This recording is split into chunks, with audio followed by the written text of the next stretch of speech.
Ya. Karena kita sudah digembleng 1 bulan, maka seharusnya kita setelah Lebaran itu semakin baik ketakwaan kita, keimanan kita kepada Allah Subhanahu wa Ta'ala. Syukurilah hari Lebaran dengan kumpul dengan keluarga, bersilaturahmi dengan keluarga, dan jangan sampai hari Lebaran itu dikotori dengan hal-hal yang tidak baik.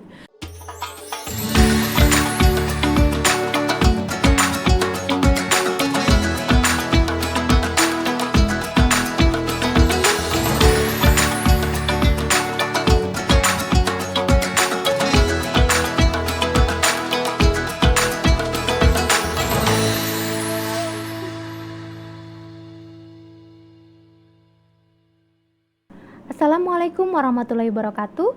Halo Sobat Bicara dimanapun Anda berada, bertemu lagi di podcast kesayangan kita, Bicara, Bincang Ramadan Ceria. Temu bincang, temu inspirasi. Bersama saya, Listiana Ikawati. Pada kesempatan ini, kita sudah kedatangan narasumber yang sangat luar biasa. Beliau merupakan salah satu guru besar di IAIN Syekh Nurjati Cirebon yang memiliki kepakaran di bidang pendidikan bahasa Inggris. Beliau adalah Profesor Dr. Hajah Huriah MPD. Izinkan saya untuk menyapa beliau. Assalamualaikum, halo Prof. Waalaikumsalam warahmatullahi wabarakatuh. Sehat Prof? Alhamdulillah. Baik. Seperti yang Mbak Listi lihat. Alhamdulillah. Kalau puasa lancar ya Prof? Alhamdulillah lancar. Alhamdulillah. Baik Prof, nanti selama 30 menit ke depan kita akan berbincang Prof tentang tema yang mungkin sudah ditunggu-tunggu oleh Sobat Bicara di rumah menjelang hari Lebaran gitu ya. Jadi tema kita adalah menyambut Lebaran, tradisi dan kepedulian di hari kemenangan.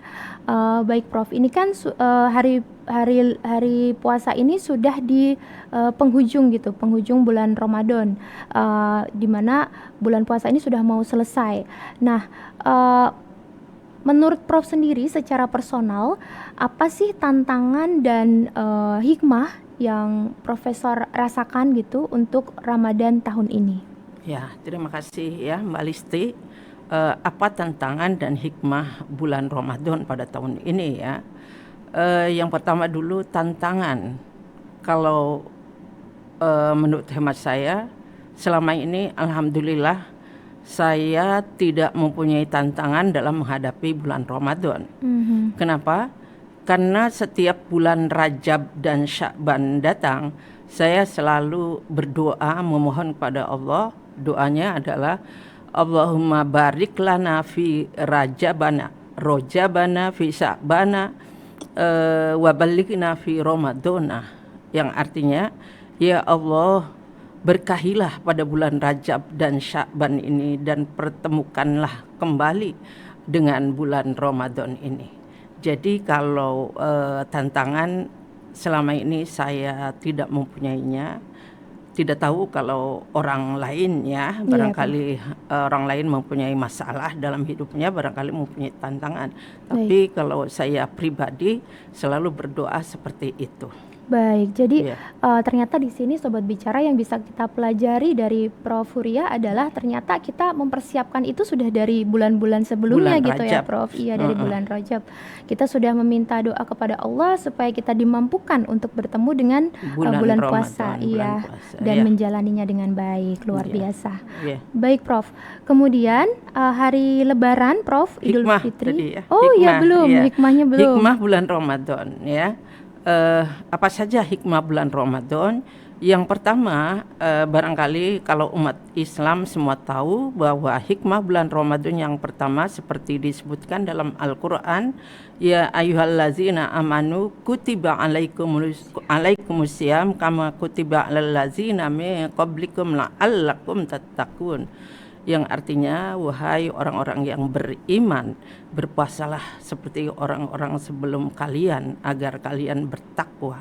Nah, di sini bahwa kita melakukan puasa di bulan Ramadan adalah agar kita semua menjadi orang-orang yang muttaqin, orang-orang yang bertakwa kepada Allah Subhanahu wa Ta'ala. Itu salah satu hikmah bulan puasa. Yang kedua, bahwa di bulan puasalah diturunkan Al-Qur'an. Seperti disebutkan dalam Al-Qur'an, asyhru ramadhan allazi unzila fihil Qur'an hudal linnas wa bayyinatin minal huda wal furqan. Yang artinya bahwa di bulan Ramadan itu diturunkannya Al-Qur'an. Kita semua tahu setiap tanggal 17 Ramadan kita selalu merayakan apa itu yang disebut dengan nuzulul Quran, yaitu pada bulan di mana diturunkannya Al-Quran pada tanggal 17 Ramadan. Nah, pada bulan Ramadan itu sebaiknya kita banyak-banyak membaca Al-Quran, karena pada bulan Ramadan Allah melipat gandakan pahala bagi orang-orang yang berbuat kebaikan. Itu yang kedua ya.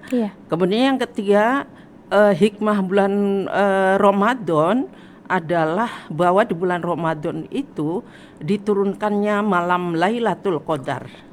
Apakah yang dimaksud dengan malam Lailatul Qadar itu? Seperti disebutkan dalam Al-Quran, inna anzalnahu fi lailatul qadr wa ma adraka ma lailatul qadr. Lailatul qadri khairum min alfi syahr. Ya. Pada bulan Ramadan Allah menurunkan malam Lailatul Qadar. Apakah yang dimaksud dengan malam Lailatul Qadar itu? Yang dimaksud dengan malam Lailatul Qadar itu adalah lebih baik daripada 1000 malam. Ya. Malam Lailatul Qadar itu adalah para malaikat turun ke bumi, di muka bumi ini, di bumi ini, untuk membagikan kesejahteraan dan rizki kepada orang-orang yang meminta, memohon agar dipertemukan dengan malam Lailatul Qadar. Oleh karena itu, karena di bulan Ramadan itu diturunkannya malam Lailatul Qadar, diturunkannya banyak rizki, maka kita banyak-banyak berdoa, meminta kepada Allah. Karena kalau kita berdoa, insya Allah Allah akan mengabulkan. Seperti dalam Al-Quran disebutkan, ud'uni fastajib lakum, berdoalah, niscaya akan aku kabulkan, kata Allah begitu. Apalagi di bulan Ramadan yang dilipat gandakan pahalanya. Di bulan Ramadan disebut bulan maghfirah, bulan penuh rahmat, dan juga bulan penuh barokah. Nah itu. Terus yang keempat, bahwa bulan puasa ini kita melakukan puasa ini adalah untuk menahan diri dari hawa nafsu, makan, minum, dan melakukan hubungan seksual di siang hari, walaupun itu sah, hukumnya sah karena sudah suami istri, tapi dilarang oleh agama. Nah, dengan kita berpuasa, kita kita merasakan betapa laparnya kita berpuasa, ya kan? Sehingga dengan kita berpuasa kita ikut merasakan kesedihan, kepedihan orang-orang yang tidak orang-orang yang makan setiap hari itu susah. Artinya ketemu makan setiap hari itu sangat sulit. Nah, kita ikut memikirkan bagaimana itu, apalagi sekarang di Palestina, bagaimana itu orang-orang Palestina puasa, tidak punya harta benda, tidak punya untuk makan sahur dan buka. Kita merasakan itu. Dengan merasakan itu, maka kita pada akhir bulan Ramadan menjelang hari kemenangan, kita malah diwajibkan untuk mengeluarkan zakat fitrah, ya, di mana zakat fitrah itu adalah merupakan kewajiban bagi umat Islam, baik yang baru ceprot lahir, meskipun baru lahir, misalnya besok hari kemenangan, kemudian hari ini maghrib itu ibunya melahirkan, wajib di zakat fitrahi anak yang baru lahirnya itu. Itu bedanya zakat fitrah dengan rukun Islam yang lain. Kalau rukun Islam yang lain, misalnya sholat, itu ada batasan kalau sudah balik, ya kan? Kemudian puasa juga ada batasan kalau sudah balik. Kemudian pergi haji juga ada batasan. kalau sudah balik. Tetapi mengeluarkan zakat fitrah itu adalah meskipun dia baru lahir, orang tuanya wajib mengeluarkan zakat fitrah. Iya kan? Iya, Prof. Dan zakat fitrah yang paling afdol dikeluarkan itu pada saat menjelang hari Lebaran. Misalnya besok hari Lebaran, maka malam itu kita mengeluarkannya karena itu yang paling afdol. Iya. Kenapa afdol? Karena supaya mereka orang-orang yang fakir miskin, yang duafa, yang tidak mampu, mereka punya beras untuk masak di hari Lebaran itu. Ya, kemudian juga zakat mal ya. Zakat mal itu juga sebaiknya dikeluarkan bagi mereka yang mempunyai harta atau uang atau emas yang sudah dalam 1 tahun 1 nisab ya, sudah lebih dari 1 tahun atau sudah 1 nisab. Zakatnya yang harus dikeluarkan adalah 2,5%. Misalnya kalau saya punya harta, punya uang 100 juta, maka zakatnya harus dikeluarkan 2,5% itu sama dengan 2,5 juta. Nah, itu sebaiknya dikeluarkan pada hari atau menjelang hari raya Idul Fitri atau hari kemenangan, supaya mereka bisa membeli lauk pauk atau membeli jajanan. Ya, kalau tadi beras sudah ada di zakat fitrah, maka untuk membeli lauk pauk dan jajanan ya bisa mereka yang berhak menerimanya bisa diperoleh dari orang-orang yang kaya tersebut. Baik, Prof. Ya, itu yang ketiga ya. Yang keempat, bahwa bahwa puasa itu kita menahan diri dari lapar, minum, menahan hal-hal yang merusak puasa atau menahan dari hubungan seksual di siang hari selama 1 bulan penuh, khususnya menahan mengurangi makan. Sehingga keuntungan dari puasa di bulan Ramadan, atau barangkali juga kalau yang senang melakukan sholat sunnah, puasa sunnah, maka bonusnya adalah sehat jasmani dan dengan rohani. Dengan zakat, mengeluarkan zakat baik zakat fitrah maupun zakat mal, maka jiwanya akan sehat bersih.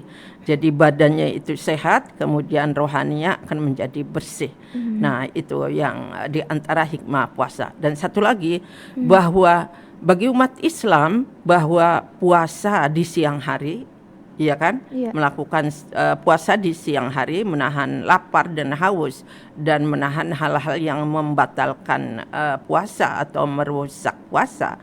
Kemudian malam harinya umat Islam melakukan sholat tarawih berjamaah di masjid-masjid, di musola, atau di tempat-tempat di rumah-rumah yang sudah disiapkan untuk sholat tarawih. Nah, siang hari puasa, malam hari melakukan hubungan komunikasi dengan masyarakat yang lain. Bukan hanya melakukan hubungan baik dengan Allah, hablum minallah, tetapi melakukan hubungan baik dengan masyarakat di sekitarnya. Barangkali itulah barangkali beberapa hikmah puasa di bulan Ramadan. Baik, jadi bulan Ramadan ini sangat istimewa ya, Prof? Sangat istimewa. Ya, karena kita diberikan kesempatan untuk berlomba-lomba nih dalam kebaikan gitu, supaya nanti goalnya itu adalah kita bisa menjadi orang yang bertakwa, seperti itu ya, Prof? Iya. Baik, kemudian tadi Prof menyebutkan tentang hari Lebaran itu sebagai hari kemenangan. Nah, secara personal bagaimana Prof memaknai hari kemenangan itu sendiri? Iya, kalau menurut saya bahwa apa yang dimaksud dengan hari kemenangan, seperti saya sudah menyebutkan tadi, bahwa selama 1 bulan penuh kita melakukan berpuasa, menahan diri dari makan, minum, dan hubungan seksual dengan suami istri, ya, walaupun itu sah tetapi dilarang oleh agama. Kita bisa melakukan bisa menahan diri dari semua itu, menahan diri dari ngomong-ngomong yang tidak penting, yang tidak baik, menahan diri juga dari hal-hal yang yang menyakiti Negatif. orang lain, Iya. begitu ya, yang negatif gitu, maka selama 1 bulan penuh kita sudah menahan diri. Maka ketika datang hari raya Idul Fitri, datang hari Lebaran, ataupun datang hari kemenangan, maka itulah disebut dengan hari kemenangan. Oke, baik. Begitu Karena menurut hemat saya. ya, karena akhirnya kita berhasil gitu ya, Prof, Ya, menahan berhasil. diri selama sebulan penuh gitu. Iya, kita Baik. menjadi fitrah kembali, kita menjadi Suci sehat, suci kembali dan sehat Mhm. kembali. Iya, baik, Prof. Kemudian kalau sebelum Lebaran nih, Prof, biasanya apa saja persiapan yang Prof lakukan mungkin bersama keluarga gitu untuk menyambut hari Lebaran? Apakah ada tradisi tertentu gitu, Prof, di Iya. keluarga? Kalau selama ini saya sudah lama sebetulnya menyambut hari Lebaran, khususnya selama 5 tahun terakhir ini saya mempunyai madrasah sanawiyah, mendirikan madrasah sanawiyah Oke. yang mempunyai jumlah murid 85 orang, Masya Allah. jumlah guru 18 orang. Itu Nah, namanya apa ya, Prof? Mungkin sobat bicara di rumah pengen tahu gitu. iya, namanya adalah Madrasah Insan Saleh, MTS, Madrasah Sanawiyah Insan Saleh Oke. di Desa Kendal, Kecamatan Astana Japura, Kabupaten Cirebon. Oke, baik. Iya, yang sampai tahun ini sudah meluluskan 2 tahun. Iya. Ya, sekarang mau meluluskan 3 tahun. Hmm. Nah, sekarang jumlah siswa yang duduk di MTS Insan Saleh berjumlah 85 orang dan guru-guru dan stafnya berjumlah kurang lebih 18 orang. Nah, dalam menyambut hari Lebaran atau hari kemenangan, tentunya saya sebagai ketua yayasannya, saya harus mempersiapkan bingkisan untuk guru-guru dan juga zakat atau THR untuk mereka agar mereka bisa masak, bisa membeli lauk pauk dan jajanan seperti yang kita lakukan. Kemudian saya juga mempunyai musola sama di kampung kelahiran saya yang tadi saya sebutkan. Iya. Musola itu jamaah aktifnya 6 orang yang biasa melakukan sholat jamaah subuh, Iya. kemudian zuhur, asar, isya, ya, subuh, zuhur, asar, maghrib dan isya. Iya. Itu 6 orang rutin, ya. Kemudian juga yang setiap tahun menempati rumah, tapi itu sebagian sudah dijadikan musola. Iya. Itu ada kurang lebih 30 orang yang melakukan sholat tarawih berjamaah di tempat saya itu.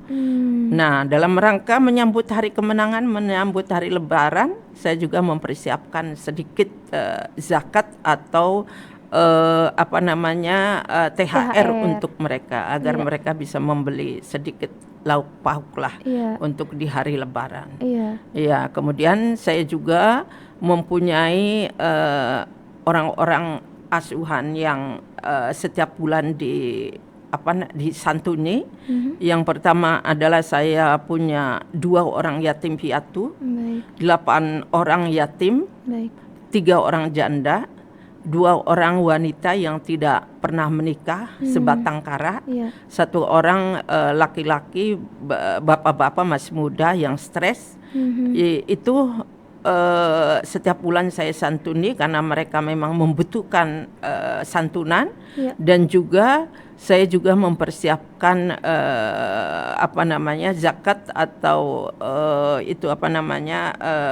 THR untuk mereka agar mereka bisa membeli makanan untuk di hari Lebaran. Dan juga saya juga mempersiapkan untuk saudara-saudara saya yang mungkin secara materi lebih bagus dari saya, maksudnya mereka kurang dari saya, begitu ya, saya persiapkan ala kadarnya begitu. Baik, berarti terima persiapan kasih. ya menjelang Idul Fitrinya ini lebih ke mempersiapkan misalnya THR ya, Prof, atau mungkin zakat, supaya yang tadi beberapa orang yang perlu Prof santuni atau bekerja di madrasah Prof atau orang-orang terdekat dan keluarga itu bisa merayakan Lebaran seperti Prof gitu, seperti kita gitu yang berkecukupan seperti itu ya, Prof. Baik, ini mungkin sangat menginspirasi ya sobat bicara di rumah. Jadi mungkin ketika kita memberi THR, memberikan zakat itu utamakan yang terdekat dulu ya, Prof, Yang ya. terdekat dulu. Iya, baik. Oke. Yang selanjutnya Prof, tadi Prof sebutkan bahwa bulan Ramadan itu bisa meningkatkan hablum minallah kita dan Iya. juga hablum minannas tentunya. Iya. Nah, yang ingin saya tanyakan, bagaimana sih pengaruh dari bulan Ramadan ini atau nanti bahkan di hari Lebarannya itu untuk hubungan antar keluarga gitu? Iya. Barangkali ada juga tadi yang saya sampaikan bahwa untuk meningkatkan hubungan kekeluargaan saya dengan keluarga yang lain, tidak hanya keluarga inti ya, keluarga inti itu anak begitu kan, Iya. menantu, cucu, tetapi juga keluarga yang lain biasanya untuk mempererat silaturahmi, yang kaya memberikan yang kurang mampu begitu. Kemudian juga yang tua biasanya bersilaturahmi kepada yang lebih muda gitu. Jadi dengan adanya lebaran itu bisa meningkatkan hubungan kekeluargaan yang lebih baik dari hari-hari sebelumnya. Baik, Itu jadi Mbak Listi. kepedulian ya Prof Iya. ya, terutama terhadap keluarga terdekat. Iya. Ya, baik. Kemudian yang selanjutnya, apakah ada Prof momen Lebaran gitu yang paling berkesan di keluarga Profesor itu misalnya apa gitu? Kalau misalnya dulu zaman saya kecil itu kita biasanya sebelum Lebaran beli baju baru misalnya gitu. Terus nanti pas malamnya itu gitu takbir itu kita yang anak-anak kita udah excited Prof, itu udah nyobain bajunya, besok pengen dipakai gitu misalnya. Nah, apakah ada kesan-kesan atau momen yang tak terlupakan dari Lebaran yang pernah dijalani? Iya. Kalau waktu dulu saya memang waktu saya masih kecil di di rumah ibu saya, karena ibu saya anaknya banyak 9 ya. Jadi itu ada momen-momen seperti itu ya. Oh, oke. Tapi anak saya sekarang cuma 3 dan sampai sekarang sudah berkeluarga semua ya. Dan tidak ada yang tinggal di rumah saya kan, sudah ini semua sudah berumah tangga sendiri masing-masing gitu. Jadi kalau bagi saya yang sekarang usia saya sudah kalau dikatakan meningkat usia tua ya, sudah tua, sudah uzur gitu ya. Ya itu di antaranya yang paling berkesan yaitu saya alhamdulillah misalnya saya sudah bisa melaksanakan ibadah puasa 1 bulan. Itu yang paling berkesan, yang paling senang itu ya, satu itu yang paling berkesan. Yang kedua yang paling berkesan sekali adalah ketika hari kemenangan itu datang, hari raya Idul Fitri itu tiba, maka barangkali malam hari pastilah kita senang gitu ya, senang bertakbir gitu ya, kedatangan anak cucu. Tetapi anak cucu saya jauh di Lombok ya, di Lombok, yang satu lagi di Temanggung, hanya satu yang di sini. Paling ditemani sama anak sama cucu itu ya. Itu senang di malam Lebaran. Dan yang paling berkesan sekali ya alhamdulillah kita kalau sudah hari Lebaran tiba kita bisa makan dan minum di siang hari. Iya kan? Dan berkumpul ya Prof, dan bersama berkumpul keluarga. dengan keluarga. Itu yang sangat berkesan bagi saya. Baik, luar biasa. Baik Prof. Kemudian mungkin ini pertanyaan terakhir nih Prof. Kan beberapa tahun yang lalu gitu ya kita mengalami yang namanya pandemi gitu ya Prof ya, dan suasana Ramadan dan juga Lebaran pun berbeda gitu. Kalau untuk Prof sendiri gitu apa sih yang dirasakan gitu antara Lebaran di tahun-tahun pandemi dengan saat ini gitu di pasca pandemi gitu? Iya. Lebaran di masa pandemi dengan di masa sekarang atau sebelum pandemi ya. Di masa pandemi itu bukan saya saja barangkali yang merasa sedih, merasa tidak bebas. Karena ada batasan-batasan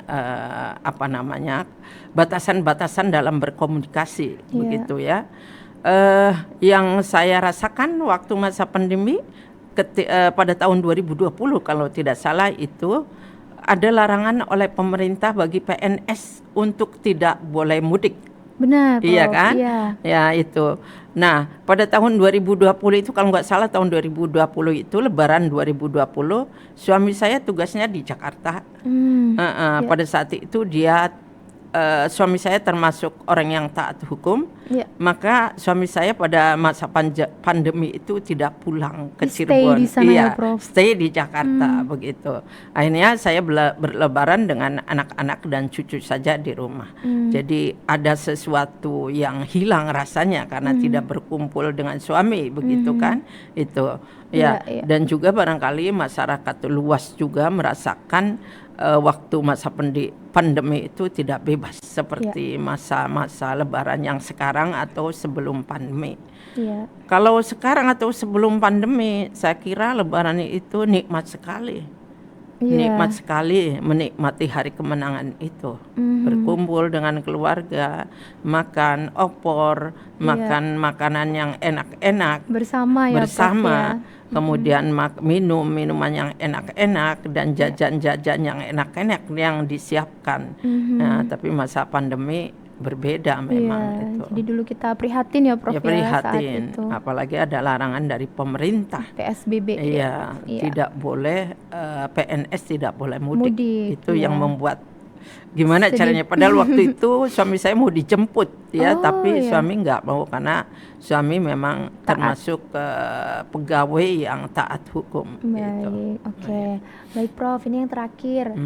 Dari semua yang Prof paparkan tadi itu sangat menginspirasi ya, Prof. Mungkin sobat bicara di rumah, mungkin ada yang sudah melakukannya, ada yang belum. Adakah pesan untuk generasi muda nih, Prof? Bagaimana sih cara memaknai Lebaran itu bukan sekedar ada macam-macam kue, ada macam-macam jajanan, tapi lebih ke bagaimana kita bisa meningkatkan kepedulian di hari Lebaran tersebut. Silakan. Iya. Jadi kalau pesan saya kepada anak-anak muda, generasi muda, Lebaran itu untuk Untuk mensyukuri karena kita sudah menjalankan ibadah puasa selama 1 bulan, dan juga kita untuk saling bersilaturahmi antara satu dengan yang lain, ya, yang tua ke yang muda, yang muda ke yang tua, begitu ya silaturahminya. Kemudian juga barangkali juga kalau yang namanya murid dia harus mendatangi silaturahmi dengan gurunya, dengan dosennya, begitu ya. Kemudian pesan saya barangkali di hari Lebaran ini, syukurilah hari Lebaran dengan kumpul dengan keluarga, bersilaturahmi dengan keluarga, dan jangan sampai hari Lebaran itu dikotori dengan hal-hal yang tidak baik, dikotori dengan hal-hal yang tidak diridhoi, yang dilarang oleh agama, misalnya minum-minuman, atau misalnya berpoya-poya yang bukan pada tempatnya. Ya, ingat bahwa di antara kita masih orang-orang yang butuh uluran tangan dari kita. Barangkali itu saja pesan saya. Jadi jangan sampai di hari Lebaran itu, hari kemenangan itu dikotori dengan hal-hal yang tidak sesuai dengan ajaran agama. Yang tidak bermanfaat ya, Prof ya. Tapi kita mari di hari Lebaran itu kita peduli sesama, semakin baik setelah Lebaran itu. Karena kita sudah digembleng 1 bulan, maka seharusnya kita setelah Lebaran itu semakin baik ketakwaan kita, keimanan kita kepada Allah Subhanahu wa Ta'ala. Itu saja Mbak Listi. Baik, Prof, saya ucapkan terima kasih ini sudah hadir dan menginspirasi Sobat Bicara di podcast Bicara ini. Kemudian Sobat Bicara, sekian untuk podcast saya kali ini dulu, saya mengucapkan dulu selamat hari raya. Boleh, Prof, silakan barangkali mau. Assalamualaikum warahmatullahi wabarakatuh. Sobat Bicara, bincang Ramadan ceria. Saya selaku pribadi mengucapkan hari raya Idul Fitri, mohon maaf lahir dan batin dari salah dan hilaf, minal aidin wal faizin, kullu am wa antum bi khair, taqabbalallahu minna, taqabbalallahu ya karim. Terima kasih Prof sudah hadir. Baik Sobat Bicara di rumah, terima kasih sudah menyaksikan bincang-bincang kita, semoga tadi bermanfaat dan menginspirasi. Sekian podcast kali ini, sampai bertemu di episode selanjutnya di Bicara, Bincang Ramadan Ceria. Temu bincang, temu inspirasi. Wassalamualaikum warahmatullahi wabarakatuh. Waalaikumsalam warahmatullahi wabarakatuh.